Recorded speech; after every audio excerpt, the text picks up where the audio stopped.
Baik, Pak JK, kita berbicara ini masalah masih gejolak sosial masyarakat, tadi sedikit masalah keamanan. Satu kasus yang akhirnya memicu amarah, memicu pergerakan umat, bahkan juga memicu kesatuan umat. Peristiwa itu terjadi akhirnya puncaknya pada 4 November dan juga 2 Desember. Apa sih Pak yang Anda lihat dengan masyarakat kita sampai kalau dibilang agak terlalu sensitif kah? Atau memang kondisi ini benar-benar menyinggung perasaan umat, khususnya umat muslim kah? Apa yang tengah terjadi di masyarakat kita? Awalnya di situ, kita sudah tahu semua awalnya. Karena Ahok berbicara mungkin di luar konteks atau terjadilah seperti itu. Kita sudah tahu semua soal masalah agama, bermacam istilahnya lah ya.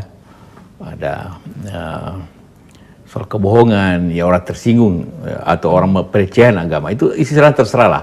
Tapi itu toh sekarang sudah di pengadilan. Tapi tentu pertanyaan Anda, kenapa ini begitu hebat reaksinya? Biasanya begini mungkin 1.000, paling tinggi 10.000 orang demo. Kenapa jutaan orang demo? Di seluruh Indonesia. Berarti ada suatu hal yang prinsip yang harus kita pelajari. Apa sebenarnya perasaan yang timbul? Kita dengan Presiden bahas terus itu apa yang terjadi. Presiden meminta agar ini dikaji apa masalah ini sebenarnya. Ya lebih kembali lagi tadi perlunya perbaikan kondisi sosial ekonomi masyarakat. Tapi ini yang ikut itu bukan hanya golongan menengah bawah ya. Iya. Golongan menengah ikut. Ada yang tinggal di hotel supaya lebih dekat dengan kondisi.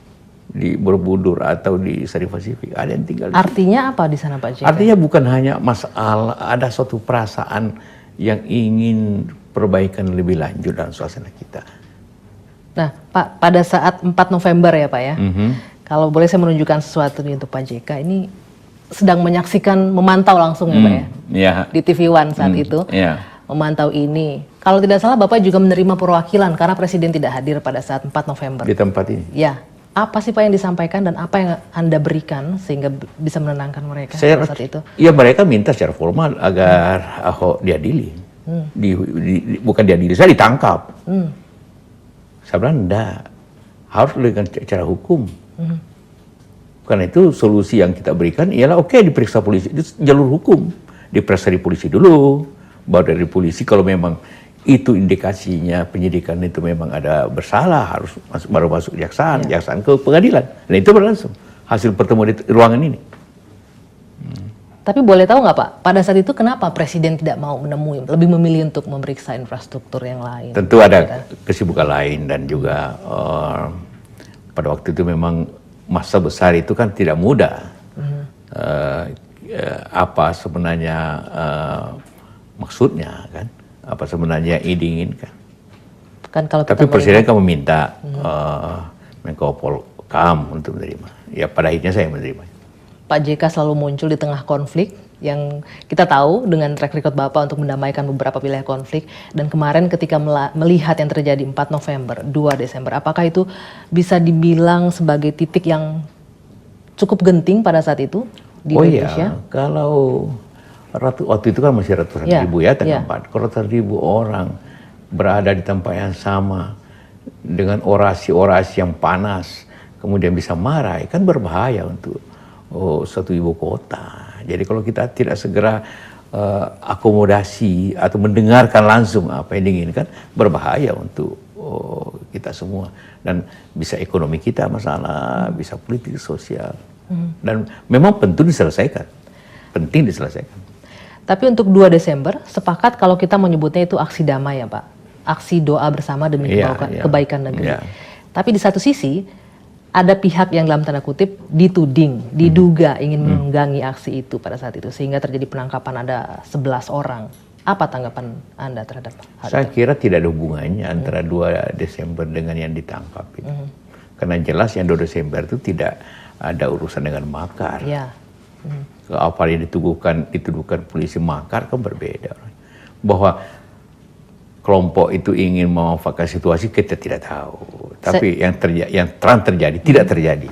Saya berbincang Pak JK dengan pihak kepolisian pada saat itu. Kita undang untuk dialog. Ada ketakutan memang disebutkan, takut ada masa yang disiapkan oleh para yang terduga makar ini bisa menggerakkan, katanya begitu Pak, sehingga harus dicokok sebelum aksi 2 Desember dimulai. Bagaimana itu?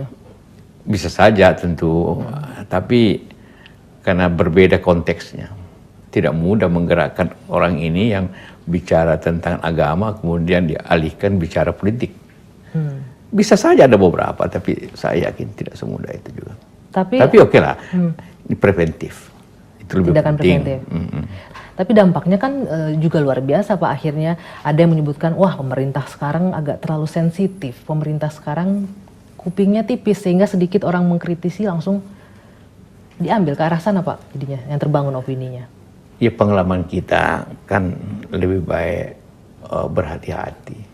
Apalagi tadi hubungannya dengan ada massa yang besar. Ya. Kalau dia bisa dialihkan ke situ kan bahayanya besar untuk kesatuan bangsa atau untuk keamanan.